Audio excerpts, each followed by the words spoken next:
నమ్మదగిన దేవుడాని అయ్యా, నమ్మదగిన దేవుడాని నమ్మదగిన దేవుడాని మా పక్షానికి కార్యములు జరుగును గాక. మా పక్షానికి స్థలంలో మీ కార్యములు జరుగును గాక. పరలోకపు తండ్రి నీ మహిమని మేము చూచుదము గాక.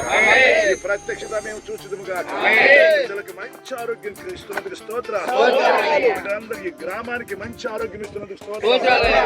ఏ కలవరములు ఉండనివ్వద్దయ్యా, ఏ మరణాలు రానివ్వద్దయ్యా, ఏ వ్యాధులు అంటనివ్వద్దయ్యా. బిడ్డలు యవనస్తులు పెద్దలు మీ రెక్కల కింద భద్రపరచబడును గాక. ఆరోగ్యంతో ప్రజలు సంతోషించుదురు గాక. ఆరాధించే గుంపులో చేర్చబడదు గాక. మీ ప్రసన్నత మా మీదకి దయచేయండి. 3 దినములు మీ అద్భుత కంచి వేయబడును గాక. మీ మహిమలో మేము నిలుచుతాము గాక. రాత్రి బిడ్డలు పాల్పంచడానికి వెళ్ళారు, వారితో కూడా మీరున్నారు. ఏ తొందరలో కూడా క్షేమంగా వారు చేస్తున్నారు. మార్గములో గురి యొద్దకే నేను పరుగెత్తెదా పరుగెత్తెదా పరుగెత్తెదా పిలుపుకు తగిన బహుమతికై.